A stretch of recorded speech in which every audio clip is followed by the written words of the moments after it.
अस्सलामुअलैकुम नाज़रीन, इमरान याकूब खान साहब और ज़फ़र इलाली साहब के साथ मैं हूँ Samina Pasha. Program view point में आपको खुशामदीद कहती हूँ। यह हफ्ता खासा हंगामा खेज़ रहा। साबिक़ चीफ जस्टिस साकिब निसार की एक ऑडियो सामने आई और उसके साथ एक फॉरेंसिक रिपोर्ट भी, और ये कहा गया कि जनाब ये ऑडियो के तहत जिसमें वो गुफ्तगू ऐसी हो रही थी कि जिससे यूँ तासुर मिल रहा था कि मरीम नवाज़ साहिबा और नवाज शरीफ साहब को सज़ा जो है वो मेरिट पर नहीं बल्कि कहने पर दी गई है। बहरहाल ये PMLN का हमेशा से ही ये मौक़िफ़ रहा है और उन्हें ये लगता है कि इस ऑडियो से उनके मौक़िफ़ को सपोर्ट मिली है। दूसरी जानिब वफाकी वज़रा ये कहते हैं कि जनाब ये ऑडियो जो है बुनियादी तौर पर फैब्रिकेटेड है, मुख्तलिफ टुकड़े उनकी गुफ्तगू के जोड़ के इसे बनाया गया है और ये ख़ुद PMLN की ही एक साजिश हो सकती है। और ये सारा जो मामला है इसके हवाले से काफ़ी ज़्यादा प्रेस कॉन्फ्रेंस में भी बात हुई है और यही कहा गया है कि जनाब इस सारे मामले की छानबीन होनी चाहिए। तहकीकात का मुतालबा तो अक्सर जगहों से हल्के से ही तकरीबन हो रहा है, लेकिन ये तहकीकात होंगी या नहीं, कैसी होंगी, किस फोरम पर होंगी, बहुत सारे सवालात हैं। ये भी देखने की कोशिश करेंगे कि इस ऑडियो से किसको फ़ायदा और किसको नुकसान पहुँचाया जा रहा है या पहुँच सकता है। और इसके साथ साथ मरीम नवाज़ साहिबा की अपनी भी एक ऑडियो मंजर आम पर आई है, मीडिया चैनल्स पर इश्तिहारात से मुतालिक, उसके हवाले से भी गुफ्तगू करेंगे। आप सबको मैं खुशामदीद कहती हूँ। और सबसे पहले जो चीफ जस्टिस साहब हैं उनकी ऑडियो टेप के हवाले से गुफ्तगू करेंगे। पहले मैं इमरान साहब की तरफ जाते हुए उनका मौक़िफ़ लूँगी। इमरान साहब, पहले हमने देखा कि राना शमीम साहब ने एक बयान हल्फी जमा कराया, उसके बाद फिर कुछ ही दिनों बाद ये ऑडियो टेप मंजर आम पर आ गई, तो आपको क्या दिखाई दे रहा है? ये महज इत्तेफाक है कि पैदर पे ऐसी चीज़ें जो हैं वो सामने आ रही हैं, या जो वफाकी वज़रा का एक मौक़िफ़ है कि जनाब प्लांटेड है ये सारा कुछ, उसको आप सपोर्ट करेंगे? बिस्मिल्लाहिर्रहमानिर्रहीम। समीना देखें, मैं पहली बात तो ये है कि मैं इस पे वफाकी वज़रा का जो मौक़िफ़ है उसको तो कभी भी सपोर्ट नहीं करूँगा, लेकिन मैं इतना ज़रूर ये कहूँगा कि ये इत्तफाकिया सब कुछ नहीं हो रहा। उसकी बुनियादी वजह यह है कि मैं अक्सर अपने प्रोग्राम में ये बात कहता हूँ कि आप इन चीज़ों को अगर देखें तो इस तरह के वाक़यात में दो पहलू होते हैं। एक उस वाक़े का सियासी पहलू होता है और दूसरा उस वाक़े का कानूनी पहलू होता है। अब अगर आप इस मामले में भी देख लें तो ये अगरचे एक कानूनी मामला था, लेकिन इसमें भी दो पहलू इसी तरह से निकलेंगे, एक सियासी और दूसरा कानूनी। अगर पहले हम कानूनी पहलू पर डिस्कशन कर लें तो कानूनी पहलू तो ये बनता है कि ये वीडियो या ऑडियो जो आई है क्या ये उन्हीं साहिब की है, यानी कि हमारे इज्जत माब साबिक चीफ जस्टिस जनाब जस्टिस साकिब निसार साहब। और दूसरी बात ये कि ये उनकी नहीं है, उन पर झूठा बोतान लगाया जा रहा है। तो इसका मुझे हैरत होती है इस बात पे सोचते हुए भी कि देखें, मेन जो लोग हैं वो इसमें तीन स्टेक होल्डर हैं इस वक्त। एक जनाब जस्टिस साकिब निसार साहब जिन पे इल्ज़ाम लगाया जा रहा है, दूसरे वो साहब जिनकी तरफ से इल्ज़ाम लगाया गया है, तीसरे और उनमें आप मुस्लिम लीग नून को भी शामिल कर दें, और तीसरे हुकूमत। अब आप ये देखें कि हुकूमती वज़रा ये कह रहे हैं कि नहीं ये तो फेक है, इसको जोड़ा गया, फैब्रिकेट किया गया। लेकिन क्या ही खूबसूरत बात है कि ना तो उन साहिब की तरफ से जो जिन पे ये इल्ज़ाम लगाया गया है यानी जस्टिस साकिब निसार साहब, इस मामले को अदालत में ले जाया जा रहा है, ना ही मुस्लिम लीग नून। मैंने अपने कॉलम में भी यही लिखा है कि अगर मुस्लिम लीग नून जो है वो इस मामले को वाकई हल करना चाहती है तो वो अदालत में क्यों नहीं जाते। तो इस बात का मरीम नवाज साहब ये कहती हैं कि हम जाएंगे जब मुनासिब समझेंगे। भाई आप अभी जाएं, और अदालत अगर तहकीकात करे तो दूध का दूध और पानी का पानी साबित हो जाएगा। आपके सामने ये नजर आ जाएगा कि जनाब ये फैब्रिकेटेड है या ओरिजिनल है। और तीसरा हुकूमती वज़रा अगर ये बातें कर रहे हैं तो मैं समझता हूँ कि उन्हें बातों से ज्यादा खुद बढ़ के इस मामले को हुकूमत को इनिशिएटिव लेना चाहिए, और हुकूमत को चाहिए कि ऐलान कर दे कि जनाब हम ऐसी तमाम ऑडियोज या वीडियोज जो हैं उनका हुकूमती सतह पे राज़ी करवाएंगे, और उसके बाद ये तय किया जाएगा कि जो भी इसमें मुलव्वस है उसको कानूनी तौर पर कानूनी अमल में हिस्सा बनाया जाएगा और कानूनी सजा जो है उसकी बनती वो दी जाएगी। और एक अहम पहलू मजीद कि वो सहाफ़ी जिनकी तरफ से ये ऑडियो लीक की गई है, सामने लाई गई है, वो इस बात पे मुज़र हैं और उनकी तरफ से एक सर्टिफिकेट भी पेश किया जा रहा है कि जनाब ये देखिए अमेरिका का एक मुस्तनद इदारा है, वहां से मैंने इसका बाकायदा फोरेंसिक टेस्ट करवाया और उसके बाद ये ऑडियो मैंने इसके बारे में ये न्यूज दी और ये ऑडियो दी है। तो ये मामला बिल्कुल है तो सादा, लेकिन ये तीनों फरीक मिलकर इसको न जाने हल करने पे तैयार नजर नहीं आ रहे। सही है, चलिए मैं जफर इलाली साहब का भी इस पे पॉइंट ऑफ व्यू लेती हूँ। इलाली साहब, आपको भी लग रहा है ये कोइंसिडेंस है या फिर आपको लग रहा है ये कोई प्लांटेड कार्रवाई है कि पैदर पे ऐसी चीजें सामने आ रही हैं जो कि PMLN के नैरेटिव को सपोर्ट कर रही हैं? देखिए, आप तंग नहीं आ गई हैं इस फियास्को का? ये लॉलीवुड फार्स है, ये लाहौर की फिल्म इंडस्ट्री का फार्स है। नवाज शरीफ चाहता है कि उसको ब्रिटेन में ठहरे दे, असाइलम उसने मांगा है, वापस नहीं आना चाहता है, पता है उसको पकड़ा जाएगा, जेल में जाएगा, तो कह रहा है मुझे मत भेजो, मुझे मत भेजो, मुझे असाइलम इधर दे दो। आखिरी दिन था 19 नवंबर, उस वक्त तक उसको अपना प्ली को सबमिट किया। तो 19 नवंबर के पहले सडनली वाह ऐसा निकल आया कि चीफ जस्टिस पाकिस्तान ही इसके एक्स चीफ जस्टिस इसके खिलाफ है, वही है जो सब इस मामले का ये है, उसको कभी इंसाफ नहीं मिलेगा। वाह वाह वाह वाह, यह सीधी सादी बात है जो इमरान ने कहा है। ठीक है, तुम समझते हो ये बात है तो ले जाओ अदालत में, उनको दे दो टेप और वो देख लेंगे वो टेप ऑथेंटिक है कि नहीं, बात खत्म। अगर आप उनको नहीं मानते हैं, मगर आपको मैं बताऊंगा क्या होगा जब जिधर भी वो जाके टेस्ट करेंगे, इन लोग पैसे देके एक और रिपोर्ट निकल लाएंगे कि नहीं ये नहीं, is not definite proof. For example कहा जा रहा है कि ये टेप अगर आप ले जाएं जो जोड़ा हुआ है वो तो ठीक है, लोगों को पता चल जाएगा, मगर अगर जोड़ा हुआ टेप का टेप बना है वो फिर उन लोगों को नहीं पता चलेगा कि उसमें ये किस्म की चीज है। तो देखिए ये सब बकवास है। मैं समझता हूं इट्स सो ऑब्वियस कि चीफ जस्टिस वो बातें पब्लिक स्पीकिंग में कह रहा है जो देखिए, और साथ साथ बाहर का भी एक आवाज है और अंदर का भी आवाज है। बी केयरफुल, दो किस्म की आवाज है इस टेप में। भाई ये किधर था, बाहर था, अंदर था। तो इसमें आपको काफी ऐसी चीजें शकूक व शुबहात वाली नजर आ रही है। साहब इस पे मजीद भी डिस्कस करते हैं। इस वक्त हमें हसन खबर साहब ने ज्वाइन किया है, PTI के सीनियर रहनुमा भी हैं और पंजाब हुकूमत के तर्जुमान भी। उनसे जरा मजीद बातचीत करते हैं इस हवाले से। बहुत शुक्रिया आपके वक्त का। चूंकि ऑडियो के हवाले से बात हो रही है तो सबसे पहले तो मैं इसी हवाले से आपका मौक़िफ़ ले लेती हूँ। ये इमरान साहब ने पॉइंट आउट किया है कि जी वज़रा तो आके खुद डिफेंड कर रहे हैं कि जी ये टेप जाली है और फैब्रिकेटेड है, तो क्यों नहीं इसकी इन्वेस्टिगेशन आप लोग खुद अनाउंस कर देते? देखें, एक तो हमें ये बात वाज़ेह करनी पड़ेगी कि हम किस ऑडियो की बात कर रहे हैं।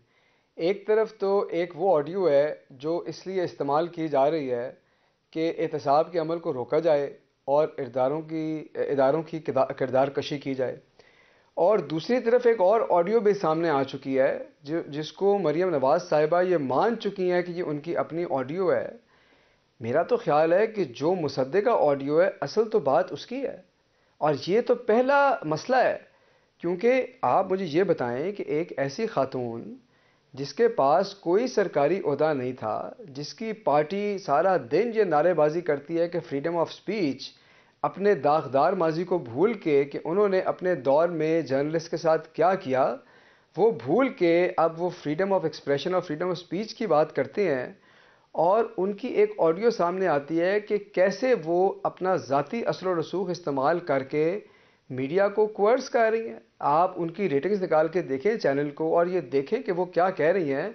मेरा तो ख्याल है असल तो ये ऑडियो है जिसके ऊपर हमें बात करनी चाहिए, जिस पे कौम के सवाल हैं और जिसके ऊपर असल डिबेट होनी चाहिए। आप गवर्नमेंट हैं, आपके पास तो दोनों ऑडियोज़ मौजूद हैं, उस पे भी उनके अपने जो है वो समझते हैं वो ठीक है, तो उनके भी शकूक व शुबहात दूर कर दीजिए। और ये वाली ऑडियो भी बिल्कुल इम्पॉर्टेंट है, इस पर तो खुद जो सहाफ़ती तंजीमें हैं उनकी जानिब से भी आ रहे हैं बयान, तो ये भी आपने ही कार्रवाई करनी है। बेसिकली तो गवर्नमेंट आप हैं, तो आप पॉइंट स्कोरिंग करेंगे या फिर कार्रवाई भी करेंगे? नहीं, देखें, पहले मैं इनकी मरीम बीबी की ऑडियो की बात करता हूँ, फिर मैं आपके सवाल का भी जवाब दूंगा ताकि उसको भी जवाब देना ज़रूरी है। इस ऑडियो के अंदर तो तमाम ऑप्शंस ओपन है। आपको पता है कि इसके ऊपर एक गम गुस्सा पाया जाता है, जो हमारी सहाफ़ी बरादरी भी है, और जाहिर है कि इस पर तमाम ऑप्शंस ओपन है। लेकिन मैं समझता हूँ कि ये असल जो स्कैंडल है वो ये है, और ये अब ऐसे दबेगा नहीं, क्योंकि मीडिया की आवाज़ को आप ऐसे दबा नहीं सकते इस तरह के हथकंडों से। अब जो आपने सवाल किया, देखिए इसको ज़रा देखना पड़ेगा कि ये जो ऑडियो जिसकी बात हो रही थी, जो साकिब निसार साहब के बारे में आई, क्या ये कोई आइसोलेटेड इंसिडेंट था? अब आपके सामने सारे शवाहिद मौजूद हैं कि ये एक सोची समझी स्कीम के तहत ये बनाई गई ऑडियो रिलीज़ की गई। पहले एक दिन एक साहब चलते हैं अमेरिका से, वो लंदन रुकते हैं, वो यकायक एक बयान हल्फी देते हैं और जल्दी के अंदर इतनी गलतियां होती हैं, कहा जाता है कि नकल के लिए भी अकल की ज़रूरत होती है, वो भी नहीं इस्तेमाल की। अच्छा, वो नहीं चली। उसी दिन से आप देखें बातें शुरू हो गई कि अब एक ऑडियो लीक होने वाली है। अब जिस तरह मज़ीद बातें हैं कि जी कुछ और भी हमारे पास हैं, हम वो भी लीक करेंगे। तो ये बात बड़ी क्लियर थी कि ये जो भी कर रहा है ये साजिश कर रहा है, क्योंकि वरना अगर कोई गैर दानिस्ता लीक हो जाए तो उसका तरीका और होता है। ये लोगों के पास थी और ये ब्लैकमेल किया जा रहा था, एक बात। दूसरी बात ये है कि जो जमात इसकी अलम बरदार है, वो हमें पता है कि उनका इदारों के साथ क्या रवैया रहा है, और ये तो पाकिस्तान की पूरी तारीख जो है वो गवाही देती है कि उन्होंने कभी किसी ना इदारे को साथ लेके चला है और उन्होंने हमेशा इदारों की तज़दीक की है, और इदारों के साथ जो उनका रवैया था वो सबके सामने है। तो इसकी ज़रूरत नहीं आपको महसूस होती? इस जो साबिक चीफ जस्टिस की ऑडियो वाला मामला है उसको आप प्रॉब करने की ज़रूरत महसूस नहीं कर रहे? नहीं, मैं आपको उस पर आता हूँ कि हम क्यों नहीं ज़रूरत महसूस करें या करें, मैं उस पर आता हूँ। अच्छा, तीसरी बात यह है कि इससे फ़ायदा किसका? जो सबसे बड़ी वो फ़ायदा, देखें फ़ायदा उसका है जो एहतसाब के अमल में झगड़ा हुआ है और जो जजों को ब्लैकमेल करना चाहता है ऐसी बात करके, ताकि इदारों की बेशक इज़्ज़त मिट्टी में मिल जाए, बेशक जजों की इज़्ज़त मिट्टी में मिल जाए, लेकिन वो किसी तरह कानून के गिरफ्त से बच जाए। अच्छा, अब बात यह है कि इस तरह के जो लोग होते हैं वो एहतसाब से बचने के लिए किसी भी हद तक जा सकते हैं। वो हर रोज़ एक नई कोशिश करेंगे कि कौम की तवज्जो और हुकूमत की तवज्जो एहतसाब से हट के इधर उधर लग जाए। हमारा ये काम है कि हमने अपनी नज़र जो है ना मंजिल की तरफ रखनी है, और हमारी मंजिल है एहतसाब, हमारी मंजिल है करप्शन के ख़िलाफ़ जंग, और हमने उससे पीछे नहीं हटना। अगर उनके ख्याल में उनके पास कोई ऐसा एविडेंस है जो उनकी बेगुनाही साबित करता है, तो they are more than welcome to present it in a court of law. लेकिन तो अभी इंतजार करेंगे कि वही लेके जाएं। हसन खावर साहब, इमरान साहब आपसे कोई क्वेश्चन शायद करना चाह रहे हैं। जी इमरान साहब। देखिए समीना, हसन साहब बड़े पढ़े लिखे आदमी हैं, मैं इनकी बड़ी जाती तौर पे, लेकिन मैं सारी जो इन्होंने गुफ्तगू की है उससे ये नतीजा अगर अखज़ करूं कि ये भी आपका सवाल बार बार गोल जरूर कर रहे हैं। ये नहीं कह रहे। मेरा सिर्फ एक कि क्या किसी भी जज के खिलाफ कोई कार्रवाई करने से या कोई तहकीकात करने से इदारों की जो साख है वो तबाह होगी या इदारों की साख बहाल होगी? हम ये क्यों खुद से अखज़ कर देते हैं कि किस शख्स को हम इदारे से बड़ा बना देते हैं, और हम ये अखज़ कर लेते हैं कि अगर इसके खिलाफ कोई तहकीकात की गई या इन्हें किसी तहकीकात का हिस्सा बनाया गया तो खुदा न खास्ता इदारा धर्म से नीचे आ जाएगा और इदारे के खिलाफ साजिश हो जाएगी। हसन खावर साहब ने बड़ी अच्छी बात की। मरियम नवाज साहबा की जो ऑडियो सामने आई है, मैं बतौर सहाफ़ी और इनसे, क्योंकि ये हुकूमती तर्जुमान है, ये मुतालबा करता हूँ कि ये बगैर कोई एक सेकंड ज़ाया किए हुए मरियम नवाज के खिलाफ हर तरह की कानूनी कार्रवाई करें, और जो भी कानून के मुताबिक सजा बनती है उन्हें कानून के कटहरे में लाया जाए, क्योंकि आइंदा कोई और बंदा इस तरह की जुर्रत ना करे कि बगैर कोई ओहदा के, किसी ओहदे के, बगैर किसी उस चीज के। वैसे तो ओहदेदारों को भी ये जुर्रत नहीं करनी चाहिए कि अपनी पसंद की बिना पर इश्तहारात की तकसीम की जाए, लेकिन मेरे नजदीक मरियम को अगर ये मंतकी इंजाम तक पहुंचाना चाहते हैं तो उसके खिलाफ कार्रवाई करें, लेकिन उसका मतलब ये नहीं कि जस्टिस साकिब निसार साहब जो माशाल्लाह बड़े बाइज्जत और बावकार जज थे, उनके खिलाफ सिर्फ ये बात कह के कोई कार्रवाई ना की जाए और तहकीकात ना की जाए कि जनाब। बल्कि इमरान साहब आपकी बात को आगे बढ़ाते हुए हसन खावर साहब, जैसे आप बात कर रहे थे कि जी वो इनके खिलाफ साजिश हो रही है अदलिया के खिलाफ सिर्फ एहतसाब से बचने के लिए, तो फिर तो अच्छा है कि उनकी बाजी को उन्हीं पर पलट दिया जाए। आप लोग खुद तहकीकात करवा दें ताकि इदारों की साख भी बहाल हो और ये लोग झूठे साबित हो जाए। अच्छा, देखिए ये आपने जो सवाल किया इमरान साहब ने बड़ी मुनासिब बात की। जो दूसरी बात इन्होंने की है, पहले मैं उसकी बात कर लेता हूँ। बिल्कुल इनकी बात सही है। इस बात को मिसाल बनना चाहिए कि जो लोग मीडिया के साथ खेलते हैं, जो लोग अपने मज़मूम एजेंडाज़ के लिए सहाफ़त के साथ ये खेल करते हैं, उनको एक मिसाल बनाना चाहिए और हमें इस केस को ऐसे छोड़ना नहीं चाहिए। मैं बिल्कुल इमरान साहब की बात से मुत्तफ़िक हूँ। जो पहले इमरान साहब ने कहा, मैं समझता हूँ उस बात की वजाहत करना ज़रूरी है, क्योंकि इमरान साहब ने कहा कि मैंने शायद आपका सवाल गोल किया। मैं सवाल का जवाब गोल करने में जी मैं यकीन नहीं रखता, तो बसद एहतराम मैं आपको ये कहना चाहता हूँ कि आप मेरे ख़िलाफ़ अगर अदालत में एक केस चल रहा हो और मैं अपने केस को भूल के दाएं बाएं से चीज़ें निकलवाऊँ कि देखो फ़लाना ये कह रहा है, वो ये कह रहा है, आपका ये काम है कि आप कहें कि नहीं, अगर तुम समझते हो कि ये एडमिसिबल कोई चीज़ है तो तुम ले आओ और इससे तुम्हारी बेगुनाही पर रोशनी डलती है। अगर नहीं डलती तो तुम्हारा केस से हमने नहीं हटना, हमारी मंजिल बड़ी क्लियर है। ये दाएं बाएं की बातें करना और ये मुनासिब नहीं है। और मैं आपको बताऊं कि इससे ये होगा जो आपने सवाल किया ना कि हम अगर ये कराएं, तहकीकात कराएं, ये डिलेइंग टैक्टिक्स हैं। उनकी कोशिश क्या है? उनकी कोशिश ये है कि इस प्रोसेस को इतना डिले किया जाए और इसकी क्रेडिबिलिटी पे इतने सवाल उठाए जाएं कि वो किसी ना किसी तरह कानून की गिरफ्त से बच जाएं। इस तरह की ऑडियो तो टुकड़े जोड़ के तो ये हर हफ्ते एक नहीं निकालेंगे, हम हर हफ्ते एक विषय बना के। हिलाली साहब से फिर पूछ लेती हूँ कि हिलाली साहब फिर इसका क्या किया जाए? इस तरह की चीज़ों को आने दिया जाए और फिर बस हर सियासी जमात उस पर अपने मुताबिक पॉइंट स्कोरिंग करती रहे, या फिर आप समझते हैं कि इसको प्रॉब करके एक दफ़ा मामला क्लियर कर देना चाहिए? मैं एग्री करता हूँ खावर साहब से। This is to divert attention, ये अटेंशन को डाइवर्ट करना है और एफर्ट को भी बाईपास कर। देखिए सीधी सादी बात ये है, अगर ये वाकई सच होता तो क्या करता है एक आदमी? चुपके से जाके कोर्ट को कहता है ये ले लें जी, मैं कोई शोर शार नहीं करना चाहता, ये है एक एविडेंस जो मुझे आया है, मेहरबानी से आप दखल कर दें और मेरे तरफ से जो फौरन जो एक्शन लेना चाहिए करें, और ये मेरा वकील है और हम एक केस खोल रहे हैं। गिव द डॉक्यूमेंट, गिव दी, वो टेप दे ना उनको। ये दिया कुछ नहीं है, शोर मचा रहे हैं जिधर से बैठे हुए हैं। This is their game. तो ये ठीक कह रहा है Khawar, they have discovered their game. अच्छा, अब जो ये मरियम साहिबा की ऑडियो है उसके हवाले से भी बड़ी बात हो रही है।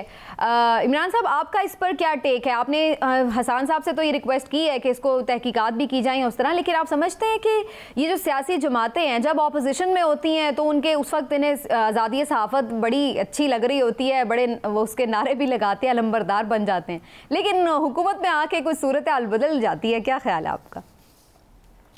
समीना, हमारा अलमिया ये है, देखें कि सिर्फ मुस्लिम लीग नून की तो बात नहीं है।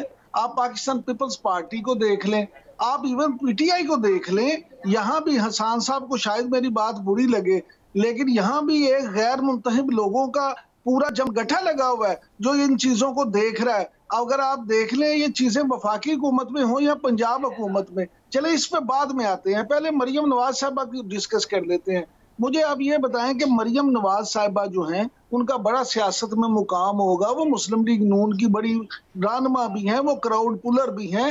हो सकता है मुस्लिम लीग के मुताबिक वो फ्यूचर में कभी उनकी वजीर आजम भी इस मुल्क की उम्मीदवार हों, लेकिन क्या जिस हैसियत में उन्होंने 4 चैनल्स के इश्तहारात बंद किए, उस वक्त कोई मुल्क का कानून आइन उन्हें इस बात की इजाजत देता था? उस वक्त उनकी क्या हैसियत थी? उनकी हैसियत ये थी कि वो वजीर आजम पाकिस्तान जनाब मियां नवाज शरीफ की साहबजादी थी। और क्या यही सिर्फ क्राइटेरिया ठीक था उनके इस काम के लिए?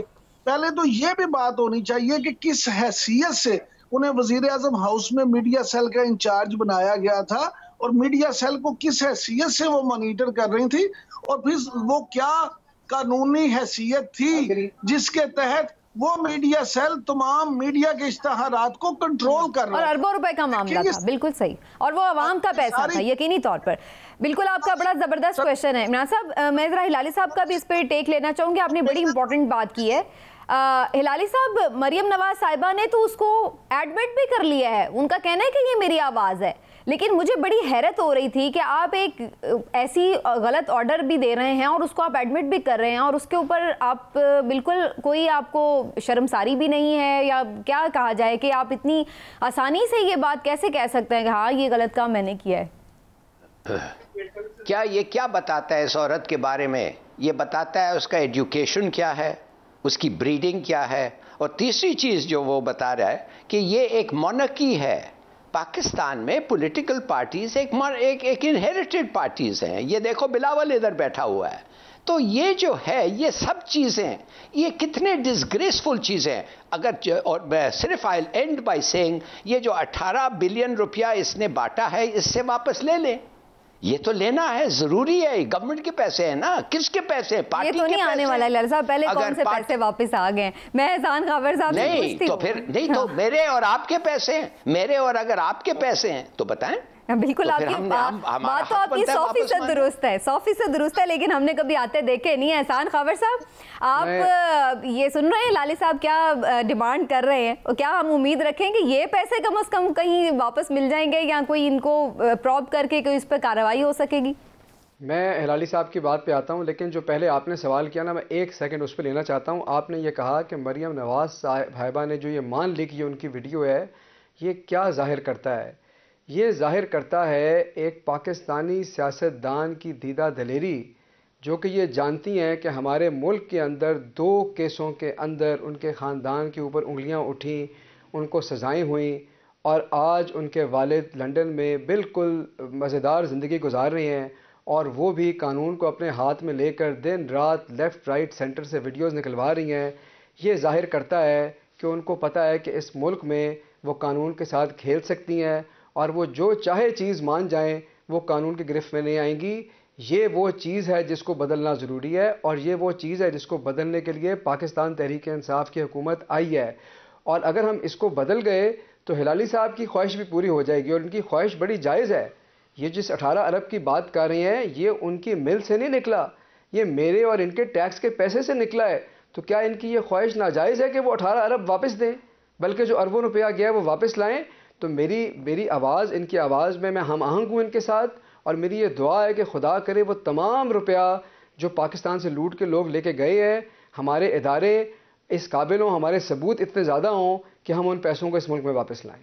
बिल्कुल सही है। इमरान साहब, ये फरमा दीजिए, आपकी नज़र में ये जो चीज़ें सामने आई हैं, बयान हलफी हो, अरशद मलिक की वीडियो हो, अब साबिक चीफ जस्टिस की ऑडियो का मामला हो, और जिस तरह से एक निजी टीवी चैनल ने उसकी सारी वो खोल के बताई भी कि कैसे उसको जोड़ा भी गया है मुख्तलिफ तरीक़ों से, जो उनकी अपनी एक इन्वेस्टिगेटिव रिपोर्ट थी, इन सारी चीज़ों से PMLN को फ़ायदा हुआ है या उल्टा नुकसान ही हो गया है कि ऐसे आप चीज़ें सामने लेके आए हैं जो कि उल्टा झूठी गलत साबित हो रही? अगर हुकूमत कुछ ना कर सकी, माजी की तरह सिर्फ दावे किए गए, माजी की तरह सिर्फ बढ़के मारी गई, माजी की तरह सिर्फ यही कहा गया कि हम नहीं छोड़ेंगे, हम करप्शन की लूटी हुई एक एक पाई वापस लाएंगे, इनके हलक से निकालेंगे, और अमलन 1 रुपया भी वापस ना हो सका, तो फिर मुस्लिम लीग इसका सियासी फायदा होगा, और मुस्लिम लीग नून आने वाले इलेक्शन में ये मौका बनाएगी कि देखें ये तो हमारे खिलाफ सिर्फ नारे लगाते थे, अगर हमें कुछ होता तो ये हमसे निकालते, हमें साबित करते, तो हम तो इनके इंतकाम का निशाना बने। बिल्कुल सही है जी। हिलाली साहब, आपका इस पे क्या आर्ग्यूमेंट है? इससे इन्हें फायदा हो रहा है इन चीज़ों के आने से, या नुकसान हो रहा है PMLN को? देखिए, जब आप ये सवाल पूछते हैं तो you have to keep the public in mind कि हमारा पब्लिक जो है वो किस किस्म का पब्लिक है। तो मैं आपको बताता हूं वो किस किस्म का पब्लिक है। 74 करोड़ रुपया डिफॉल्ट में शहबाज शरीफ रमजान शुगर मिल से कोर्ट के सामने कल पेश हुआ। 74 करोड़, ये डाउट, ये डिस्प्यूट नहीं कर रहा है कि मुझे नहीं देना है, वो मान गया है कि इन्होंने कर्ज लिया था 74 करोड़, मान गया है कि मैंने वापस नहीं किया, और कोर्ट पूछ रही है कब करोगे, और ये बहाने पे बहाने दे रहा है। चलिए वो तो पार फॉर द कोर्स है, मगर जब बाहर आप देखें तो फूल लेके 2000 लोग खड़े हुए हैं। माने एक आदमी जो कह रहा है कि मैंने लिया, वापस नहीं दिया, वक्त नहीं दे रहा है, टाइम नहीं है, बहाने बनाना है, उसको फूल बरस रहे हैं उसके ऊपर। यह है आपकी कौम।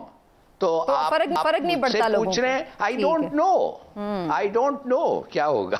अच्छा, तो आपको नहीं लगता है कि इससे कोई फर्क पड़ता है कि कौन सच कह रहा है कौन झूठ कह रहा है? लेकिन क्या हसन खावर साहब आप समझते हैं, इमरान साहब तो ये कह रहे हैं कि ये फिर गवर्नमेंट ऑफ द डे को ही प्रूव करना पड़ेगा फाइनली कि जी कौन सच कह रहा है कौन झूठ कह रहा है। इसके लिए मरियम नवाज साहिबा के मामले पर तो आप लोगों ने एक कमेटी भी बना दी है जो रिपोर्ट तैयार कर रही है, लेकिन अब दूसरा जो मामला है साबिक चीफ जस्टिस का, उस पर भी फिर कुछ कर लीजिए ताकि एक दफ़ा क्लैरिटी से आवाम को आप सामने ले जाके बता तो सकें कि ये देखिए ये तहकीकात के बाद ये चीज़ साबित हुई है।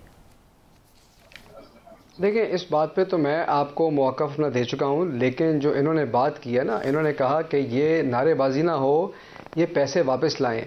मैं ये समझता हूँ कि अगर आप नेक नियति से कोई काम करते हैं तो ये बड़ी अच्छी चीज़ है। अल्लाह करे कि हमें उस तरह के रिज़ल्ट्स मिलें, अल्लाह करे कि वो रकम हम वापस लाएं, लेकिन हम नताइज की परवाह किए बग़ैर, क्योंकि हमें पता है कि हमारी मंजिल ठीक है, हम उसकी तरफ बढ़ेंगे। और अगर आप समझते हैं कि ये एफ़र्ट करना गलत है तो हम इस गलती का खमियाजा भुगतने को तैयार हैं, लेकिन हमने अपने रास्ते से पीछे नहीं हटना, हमने कोशिश करते रहना है कि हम पैसे लाएं। और दूसरी बात जो आपने की ना कि इससे उनको फ़ायदा हो रहा है या नुकसान है, बदकिस्मती से ना मसला ये है कि हमने अपने मुल्क की सियासत को ना स्टॉक मार्केट बना दिया। हम रोज़ का रेट देखते हैं कि आज सियासत का इंडेक्स किसका ऊपर गया और किसका नीचे गया है, और ये जिन लोगों की हम बात कर रहे हैं ये सियासी सट्टाबाज हैं। ये तो रोज़ 4 पॉइंट गेन करने के लिए इस तरह का स्कैंडल क्रिएट करते हैं। बात यह है कि ये करप्शन और करप्शन के ख़िलाफ़ जंग की बात है, रोज़ का ग्राफ ऊपर नीचे होने की बात नहीं है। ग्राफ तो इनका ज़ाहिर है कि इससे इनकी क्रेडिबिलिटी नीचे हुई है, लेकिन हमारा मकसद ये नहीं है कि इनके पॉलिटिकल पॉइंट स्कोरिंग करके 2 पॉइंट नीचे पॉपुलैरिटी गिर जाए। मकसद ये है कि आवाम को ये समझ आए कि इनका बयानिया एहतसाब से बचने के लिए है, चाहे ये अपने करप्शन के एजेंडा पर चलते रहें। और करप्शन एक ऐसा बॉन्ड है जो पूरी अपोजिशन को मुत्तहिद रखता है। अवाम का मुफाद के ऊपर ये सब टुकड़ों में बटे होंगे, लेकिन जब करप्शन की बात आएगी आप देखेंगे कि ये सारे के सारे बिल्कुल इकट्ठे हो जाएंगे, और यही वो चीज़ें जो इनको मुत्तहिद रखती है। वैसे तो हम ये भी सुन रहे हैं कि कुछ मज़ीद भी ऑडियोज़ वीडियोज़ हैं पाइपलाइन में और आ सकती हैं, तो फिर आप लोग तैयारी कर लें। अगर इन चीज़ों को किसी मंतकी अंजाम तक ना पहुंचाया तो फिर ये फैलता ही चला जाएगा सारा मामला, और ये फिर बड़ा अफसोसनाक होगा इदारों के लिए। देखिए, बदकिस्मती है ना, इस मुल्क में पगड़ियाँ उछालना आसान हो गया है ना। कोई भी लड़का कोई भी बच्चा कंप्यूटर पे बैठ के 4-5 चीज़ें बनाएगा और जिसकी मर्ज़ी आप पगड़ी हवा में उछाल दें और ये कर दें, जिससे उसको फ़ायदा पहुंच रहा है उसके ऊपर कोई जिम्मेदारी डालना नहीं चाहता। हम पूरी दुनिया पे जिम्मेदारी डालते हैं, लेकिन नहीं। आप मुझे बताएं कि जब ये इनकी ऑडियो आई तो किसी ने ट्विटर पे मजाक से मियां नवाज शरीफ की एक ऑडियो बनाई उनकी अपनी बातें जोड़ के, जिसमें वो अपने आप को बुरा भला कह रहे हैं। अब अगर हम ये मुतालबा कर दें कि मुस्लिम लीग नून एक तहकीकाती कमीशन बना दे कि ये ऑडियो असली है, सबको पता है कि जाली वीडियो है, तो ये लोग आवाम से खेल तमाशे करते हैं। और अनफॉर्चुनेट लोगों का ख्याल है कि हमें इन खेल तमाशों में लग जाना चाहिए और अपने मकसद से पीछे हट जाना चाहिए। हम इंशाल्लाह पीछे नहीं हटेंगे। ठीक है, बहुत बहुत शुक्रिया आपका हसन खावर साहब, आज आपने हमें वक्त दिया हमारे शो पे, पहली दफ़ा शिरकत की, बहुत शुक्रिया आपका। नाज़रीन, एक ब्रेक लेते हैं, देखते हैं ऑडियो वीडियो का मामला जो है यहीं पर रुकता है या फिर अभी मज़ीद फैलता है, नई कुछ चीज़ें सामने आएंगी और उससे क्या होगा देखना बड़ा ज़रूरी है। लेकिन बारीक बात इसमें यही है कि रियासत और जो रियासती इदारे हैं उनकी क्रेडिबिलिटी है, लोगों का उन पर एतमाद है, ये एतमाद किसी सूरत भी ख़राब नहीं होना चाहिए वरना एनार्की हो सकती है। एक ब्रेक लेते हैं नाज़रीन, ब्रेक से वापस आते हैं तो बात करेंगे कराची के नस्ला टावर की, जिसके हवाले से ऑलरेडी जो चीफ जस्टिस ऑफ पाकिस्तान उनकी जानिब से बड़ा कैटेगोरिकल है कि जनाब डिसीजन इसको गिराना है, लेकिन आज वहाँ पर क्या कुछ हुआ, बड़े ही दिल दहलाने वाले मनाजिर भी देखे। इस पर तफसील से बात एक ब्रेक के बाद।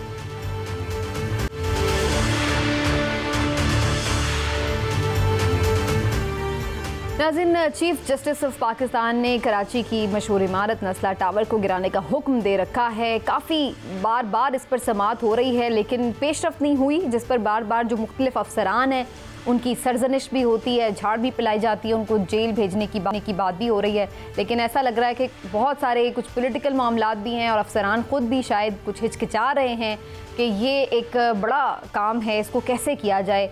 दूसरी जानिब आज इसमें एक अहम पेशरफ्त ये हुई है कि जो नस्ला टावर के मुतासरीन हैं वो नस्ला टावर के बाहर मौजूद रहे और जो अमला वहाँ पर मौजूद था, जो गिराने के काम में शामिल था, उन्होंने बड़ा एहतजाज किया मुतासरीन ने और कहा कि जी उन्हें किस बात की सज़ा दी जा रही है।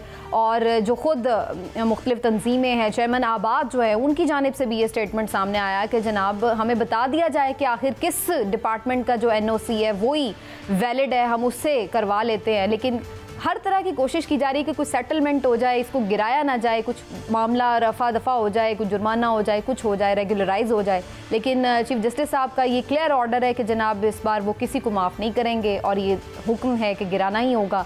आखिर इस मसले का हल निकलेगा क्या? इसमें क्या ह्यूमन एंगल को देखा या फिर कानूनी एतबार से जो मामला है वही सादर किया जाए? इस हवाले से गुफ्तगू कुछ देखनी ज़रूरी है। सबसे पहले हिलाली साहब का मौक़िफ़ लूँगी इस पर। हिलाली साहब, हम इस पे काफ़ी दफ़ा पहले भी बात कर चुके हैं कि जो ज़िम्मेदारान हैं, जो ये NOC लेते हैं, जो ये इस तरह के कामों में मुलव्वस होते हैं, बिल्डर्स वगैरह और जो बाकी इदारे जो इसमें मुलव्वस होते हैं, उनको पकड़ा जाए। लेकिन आज तो बड़ा मेरा तो ख़ुद दिल अफसुर्दा हो रहा था जब मुतासरीन जो थे परेशान हाल वो वहाँ पर एहतजाज कर रहे थे। आपको क्या नज़र आ रहा है इस मामले पर? कोई क्या नज़रसानी हो सकती है? पहले बात तो ये है कि अगर आपको फिक्र है कि इनको कॉम्पनसेशन नहीं मिलेगा, इनको कॉम्पनसेशन मिलेगा। मैं आपको बताऊं, लगभग ये जो ज़मीन है जिस पे नस्ला टावर बना था उसकी आज कीमत होगी 80 करोड़, और इसके मतलब है जितने उधर रिहायशी थे उनको 2 करोड़ फी बंदे को मिल जाएगा। तो और वो रफली उन्होंने उससे कम ही स्पेंड किया होगा अपने फ्लैट के कंस्ट्रक्शन पे। तो उस लिहाज से अब उनका ये लड़ाई ये है अथॉरिटीज़ के साथ। तो वो कहते हैं कि ये हमें पहले दो, वो कहते हैं नहीं, हम इसको गिरा के फिर बेच के फिर आपको पैसे देंगे। तो एक बात ये आपको मैं क्लियर कर दूं। दूसरी बात है ये जो आबाद के लोग हैं ये बिल्कुल सही कह रहे हैं। आप यकीन कर सकती हैं कि ज़मीन की NOC उनको मिल गई थी, गैस की, पानी की, बिजली की, ये सब NOC इस नस्ला का उनको मिल गया था। मगर जब वो गए तो पता चला कि वो इलीगल है। तो वो जानना चाहते हैं तो फिर लीगल क्या है। और अब वो 2 सवाल और पूछते हैं, कहते हैं ये बहरिया में क्यों नहीं जाके आप ज़मीन को ये कब्जा करके, क्यों नहीं कोर्ट्स अदालतें जाके कहते हैं ये गलत है। और जो 9000 स्क्वायर यार्ड्स आइकॉन टावर 2 एकड़ ज़मीन जो इलीगल है इसलिए कि वो पाक का हिस्सा है, उसके बारे में आपने कुछ नहीं किया। और आपने एक स्टे ऑर्डर दिया है 44 मंजिल की बिल्डिंग पे, और वो स्टे ऑर्डर इग्नोर्ड है। कोई उधर लोग रह रहे हैं, पानी बिजली हर चीज उधर आ रहा है। और JIT की इन्वेस्टिगेशन जब हुई थी, आपको पता है किसने किसके अकाउंट में 10 अरब रुपया पहुंचा है as a result of that.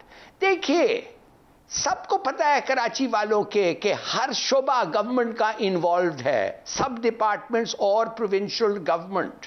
ये एक कंप्लीट अटर क्लेप्टोक्रेसी है, चोरों का राज चल रहा है। अब एक और है बहादुराबाद में, जज साहब उसको भी गिराना चाहते हैं।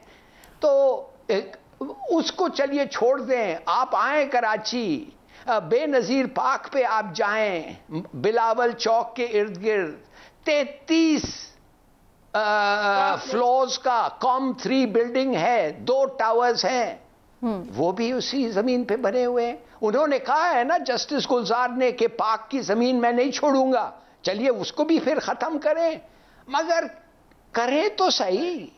मैं आपको बताता हूं गोइंग रेट क्या है, 15 लाख है। अगर आपको कोई परमिशन चाहिए बिल्ड करने के लिए, आपको रिश्वत 15 लाख। अगर आपको एक एक्स्ट्रा मंजिल लगाना है रिश्वत अप्रूव के लिए 5 लाख। और सिंध बिल्डिंग अथॉरिटी की आमदनी सुना है 2 करोड़ फी दिन। अगर आप ऐसे मुल्क को चला सकते हैं और जिसको पे आप हाथ रखते हैं वो कनाडा पहुंच जाता है या भाग जाता है, तो फिर ये मुल्क किस तरफ जा रही है? बिल्कुल ठीक है। इस वक्त हमारे साथ हमारे कराची से कॉरेस्पॉन्डेंट सिद्दीक भी मौजूद हैं। उन्होंने ये सारी नस्ला टावर की जो कोर्ट रिपोर्टिंग है वो भी की है। आज नस्ला टावर जब गिराने का मामला था, मुतासरीन का एहतजाज था, उसको भी कवर कर रहे थे। उनसे भी मैं बात करती हूँ डिटेल में, लेकिन इमरान साहब का एक कमेंट ज़रूर इससे पहले ले लूँगी। इमरान साहब, कहीं ऐसा तो नहीं कि चीफ जस्टिस साहब ये चाहते हैं कि वंस फॉर ऑल एक सेट हो जाए प्रेसिडेंट के जनाब इस गिराया भी जा सकता है, इस हद तक भी जाया जा सकता है, फिर ही ये मामला रुकेगा, इसलिए वो इतना इस पे इंसिस्ट कर रहे हैं? क्योंकि हमेशा हम यही देखते हैं कि रेगुलराइज कर दिया जाता है, चीज़ों को मैनेज कर दिया जाता है, तो फिर वो सिलसिला थम नहीं पाता, तो वो शायद इसलिए इस चीज़ को बहुत इंसिस्ट कर रहे हैं। आपका इस पर क्या व्यू है? जी, मुझे बिल्कुल ऐसा ही लगता है कि honourable chief justice of Pakistan justice Gulzar Ahmed साहब यही चाहते हैं कि वंस फॉर एवर इस मसले को हल किया जाए। देखिए, मेरे समेत तमाम पाकिस्तानी उन लोगों के साथ हमदर्दी रखते हैं जो नस्ला टावर के मुकीम थे, जिन्होंने पैसे देके ये फ्लैट्स खरीदे थे और वहां पे राइश पजीर थे।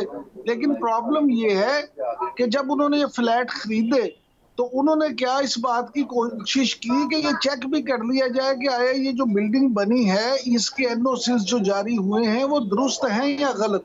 चले, हम इस बहस में भी नहीं पड़ते, हम ये कहते हैं कि उन्हें कंपनसेशन मिल जाए।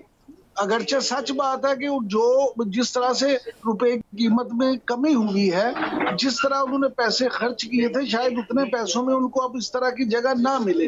लेकिन सवाल ये नहीं है, इस तरह तो भी बहुत सारी चीजें ऐसी हैं जिसमें आप हर दफा ये कहेंगे कि अच्छा है इसको आप रेगुलाइज कर दें, आप पैसे ले लें, आप पैसे लेके इस दफा एनओसी दे दें, इनको इजाजत दे दें। देखें, इस तरह से फिर माफियाज के खिलाफ कार्रवाई नहीं हो सकेगी। निशाना वो मकीन नहीं है, निशाना वो रहायशी नहीं है, निशाना वो माफियाज हैं जो इस तरह की बिल्डिंगें बनाते हैं। ठीक, और हमेशा वो उनके साथ नरमी इख्तियार की जाती है, तो फिर ये मसाइल सामने आते ही चले जाते हैं, रुकते नहीं है। बड़ा वैलिड पॉइंट इमरान साहब आपका। मैं ज़रा राशिद से भी इस पर पॉइंट ऑफ व्यू लूँगी और सारी सिचुएशन का ज़रा अच्छे से जायज़ा भी लेते हैं। राशिद, पहले तो आप ये बताइए कि आज यहाँ पर एहतजाज जो हुआ है, जबकि मुतासरीन को ये कह दिया गया है कि उनको कंपनसेशन मिलेगी और अच्छी हैंडसम अमाउंट मिल रही है, तो फिर मुतासरीन किस बात के लिए एहतजाज कर रहे हैं? जी देखिए, मुतासरीन के साथ जो एसोसिएशन बिल्डर्स और डेवलपर्स है आबाद, उनका ये एहतजाज था, वो ज़्यादा यकजहती के लिए यहाँ पहुंचे थे। और आबाद के जो चेयरमैन है मोहसिन शेखानी, उन्होंने गुज़िश्ता शब ही इस हवाले से अपना एक वीडियो पैगाम रिकॉर्ड करवाया था जो कि सोशल मीडिया पर रिलीज किया गया। उसमें वाज़ेह तौर पर उनकी जानिब से कहा गया था कि वो आज से न सिर्फ अपना बल्कि जो कराची में आबाद के मेंबर्स हैं उनकी जानिब से जो भी शहर में तामीराती प्रोजेक्ट चल रहे हैं जिनकी तादाद 2000 से जायद बताई जाती है, उस पर काम बंद कर देंगे और नस्ला टावर पहुंचेंगे जहां वो अपना एहतजाज रिकॉर्ड करवाएंगे। एहतजाज रिकॉर्ड करवाने यहाँ पहुंचे तो पुलिस की जानिब से इनको रोका गया। मोहसिन शेखानी जो कि तमाम तरह एहतजाज को लीड कर रहे थे, वो जब आगे बढ़ने की कोशिश की गई उनकी जानिब से, तो पुलिस ने बाकायदा तौर पर उन पर लाठी चार्ज किया, आंसू गैस की शेलिंग की, जिसके बाद मामला बिगड़ गया। और जैसे जैसे आबाद के मेंबरान और जो तामीराती प्रोजेक्ट्स पर उनके मातहत काम करने वाले लोग हैं जिनकी तादाद लाखों में बताई जाती है, उन तक ये बात पहुंची, क्योंकि सोशल मीडिया के जरिए बात बहुत तेजी से फैल जाती है और फिर तमाम इलेक्ट्रॉनिक मीडिया ने जो है वो एहतजाज वो तो वहाँ पे काफी बदमज़गी हुई। लेकिन राशिद, जो मेरा सवाल बुनियादी कि वो चाह क्या रहे हैं? पैसे तो उन्हें मिलेंगे, कॉम्पनसेशन है, सुप्रीम कोर्ट इसमें गारंटर है, उनका इमीडिएट इस वक्त डिमांड क्या है, उनकी क्या चाह रहे हैं वो? देखिए, कंपनसेशन के हवाले से सुप्रीम कोर्ट गारंटर नहीं है। सुप्रीम कोर्ट ने कमिश्नर कराची को जो हुक्म दिया है कि मुतासरीन जो इसमें रिहायशी है उनको अल्टरनेट दिया जाए। अल्टरनेट के हवाले से जो इस बिल्डिंग का बिल्डर है उसकी जानिब से पूरा प्लॉट जो इस बिल्डिंग के 46 मकीन है उनके नाम कर दिया गया है, या उसके हवाले से जो भी एफिडेविट है वो तैयार कर लिया गया है। ये पूरा प्लॉट जब खाली हो जाएगा तो वो उनके नाम हो जाएगा, उसके बाद ही जब बिकेगा तो तमाम मुतासरीन में मसावी रकम तकसीम कर दी जाएगी। लेकिन असल जो इश्यू है आबाद, ये जो भी लोग हैं अब इस हवाले से एहतजाज कर रहे हैं, देखिए अदालत का काम रिमार्क्स देना नहीं, फैसले करना है। और जिस फैसले का जो सबसे बड़ा फरीक है यानी कि सिंधी मुस्लिम सोसाइटी, उसको एक बार भी नहीं सुना गया। तो ये तमाम तर जो पॉइंट है, अब जैसे जस्टिस, ये आपने बड़ी इंपॉर्टेंट बात की राशिद। मैं एक ब्रेक की तरफ मुझे जाना है, मैं ब्रेक लेके वापस आती हूँ तो जरा मैं खास तौर पर फोकस करूंगी कि कोर्ट में इस सिलसिले में क्या कार्रवाई हुई है और आगे ये केस किस समत में जाता नजर आ रहा है। नाज़रीन, एक छोटा सा ब्रेक के बाद वापस आते हैं, डिस्कशन को आगे बढ़ाते हैं।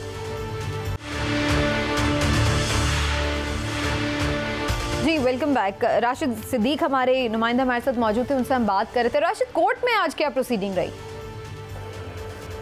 जी देखिए, कोर्ट में भी जब सुप्रीम कोर्ट कमिश्नर कराची ने रिपोर्ट पेश की तो उस रिपोर्ट पर भी भ्रामि का इजहार किया गया और जो नॉन टेक्निकल तरीके से नस्ला टावर को तोड़ा जा रहा था उस पर भ्रामि का इजहार किया गया। लेकिन इस तमाम तर सूरत हाल से जो सबसे बड़ा एक सवाल ये उठ रहा है कि हमने सबने देखा कि कई सालों बाद साकिब निसार की ऑडियो साबिक चीफ जस्टिस वो लीक होती है और एक उनका फैसला मुतनाज़ा होता है। तो सालों बाद मुतनाज़ा फैसले तो हमने सुने, लेकिन एक हालिया फैसला ही जो है वो मुतनाज़ा हो गया। वो सिर्फ इस बुनियाद पर कि जिस बुनियाद पर मौजिज़ अदालत ने फैसला दिया है कि नासला टावर को जो इजाफी जमीन दी गई है वो गैर कानूनी है। तो जिस लोगों ने ये जमीन अलॉट की है उनके खिलाफ अदालत ने क्या कार्रवाई की? कोई इस तरह के अहकामात ना तहरीरी ना जबानी मौजिज़ अदालत की जानिब से दिए गए? और क्या आया सिंधी मुस्लिम सोसाइटी को सुना गया? बिल्कुल नहीं सुना गया। 1.5 साल के दौरान हमने तमाम तर पेशियों में देखा कि सिंधी मुस्लिम सोसाइटी को एक बार भी इस मामले में नहीं सुना गया, जबकि अदालत जो भी होती है इस्लामी कवानीन के मुताबिक भी और दुनियावी कवानीन के मुताबिक तमाम फरीकैन को सुनने के बाद कोई फैसला सुनाती है। तो जो सबसे बड़ा बुनियादी फरीक था इस मामले में सिंधी मुस्लिम सोसाइटी को, उसको एक बार भी नहीं सुना गया। अदालत ने नासला टावर को तोड़ने का फैसला साबित फरमा दिया। तो ये आपको लग रहा है कि इस वक्त इस पर लोगों के तहफ़्फ़ुज़ात हैं। चलिए, शुक्रिया आपका राशिद। इस बारे में आपसे मजीद भी हम अपडेट्स लेते रहे वाले दिनों में भी। शुक्रिया आपका। लेकिन हिलाली साहब, आपको क्या लग रहा है कि अब इसका क्या फ्यूचर होगा? ये नासला टावर फाइनली गिरा दिया जाएगा और बिल्डिंग्स भी गिराई जाएंगे? क्या आप फोरसी कर रहे हैं? हाँ, ये गिरा दिया जाएगा इसलिए कि उन्होंने कहा है कि इसको गिराओ और ये खिड़कियाँ विड़कियाँ दरवाजे सब निकाल दिया है। मेरे ख्याल में ये बिल्कुल गिरेगा, ये तो कोई there is no doubt about it. बस इंशाल्लाह उन लोगों को अपने पैसे मिल ले। और दूसरी बात है, ये सिंध बिल्डिंग अथॉरिटी जिसके पास ना इनके पास अथॉरिटी है ना ये कंट्रोल है, मेरे ख्याल में बेहतर है इसको ख़त्म करो। और माफ़ करिए, जब तक ये लोग जो रिश्वतखोरी इधर चल रहा है इस लेवल पे कि आपको मैं बता नहीं सकता हूँ, जब तक ये ख़त्म नहीं होगा मेरे ख्याल में हमारा ठीक है प्रोविंस तो छोड़ें, हमारा मुल्क की भी रुख ठीक नहीं होगी। बिल्कुल ठीक है। इमरान साहब, अभी आपने राशिद की भी बात सुनी होगी कि जो फैसला आया है उसमें इन अफसरान के खिलाफ किसी किस्म की कार्रवाई के बारे में कोई डायरेक्शन नजर नहीं आ रही है। तो क्या सिर्फ टावर को गिरा देने के लिए ही हमेशा के लिए ये रास्ता बंद होगा, या फिर जब तक कि इनके खिलाफ कार्रवाई नहीं होगा कि ये मामला नहीं सेटल होगा? देखिए, मैं तो समझता हूँ कि ये गिराना सिर्फ हल नहीं है, इसको आप जरूर गिराएं ताकि एक मिसाल बने। लेकिन असल में उन अफसरों के खिलाफ कार्रवाई होनी चाहिए जिन्होंने ये एनओसीज जारी किए या 2 नंबर जारी किए या पैसे लिए, रिश्वत ली और उसकी बिना पर ये किया। और मैं समझता हूँ कि ऐसे जो वहां पे बिल्डर्स हैं खास तौर पे उनके खिलाफ ये जरूर कार्रवाई होनी चाहिए। और अगर वो बिल्डर्स आबाद को या इस तरह की ऑर्गेनाइजेशंस को इस्तेमाल कर रहे हैं अपने बचाव के लिए, तो हुकूमत को या अदालतों को इसका दबाव बिल्कुल नहीं लेना चाहिए। और ये मामला जिस स्पिरिट के साथ इज्जत माफ जनाब चीफ जस्टिस ये कर रहे हैं, उस स्पिरिट को बहाल रखते हुए ये फर्ज बनता है वाला अदलिया का कि वो मुअज़्ज़ज़ जज साहबान इस अमल को यकीनी बनाए कि इस घिनौने काम में मुलव्वस तमाम लोग कैफरे किरदार तक पहुंचे। और आइंदा कराची जैसा जो वो अजीम शहर था, जो रोशनियों का शहर था, जो एक साफ सुथरा शहर था, वो अब जो गंदगी का ढेर बन चुका है, वहां पे जो मामलात हैं वो दोबारा असल शक्ल में आ जाए। बिल्कुल सही। तो आपके नज़दीक सिर्फ टावर को गिराना हल नहीं है, बल्कि जब तक कि उन अफसरान के खिलाफ, उन डिपार्टमेंट्स के खिलाफ कार्रवाई नहीं होगी जिन्होंने इस सारे में हिस्सा डाला, जो शरीक जुर्म रहे, उस वक्त तक बात नहीं बनेगी। नाज़रीन, आज के प्रोग्राम का वक्त खत्म हुआ। देखते आने वाले इस हवाले से क्या फ़ैसला करती है अदालत। वैसे तो वाज़ेह फ़ैसला आ चुका है, लेकिन क्या इसमें मज़ीद कोई गुंजाइश है या नहीं, आने वाले दिनों में फ़ैसला देखेंगे। लेकिन इसके साथ साथ ये भी देखना ज़रूरी है कि जो मुख्तलिफ सियासी जमातें उनका इस पर क्या मौक़िफ़ रहा है। इस वक्त तो यही नज़र आ रहा है कि मुख्तलिफ सियासी जमातें शायद नस्ला टावर को गिराने की हामी नहीं है, लेकिन क्या ये खुद सियासी जमातें इस अमल का हिस्सा नहीं रही, ये एक सवालिया निशान है जिस पर बात करनी बड़ी ज़रूरी है। नाज़रीन, आज के प्रोग्राम से इतना ही। इंशाल्लाह फिर आपसे मुलाकात होगी। अल्लाह हाफ़िज़।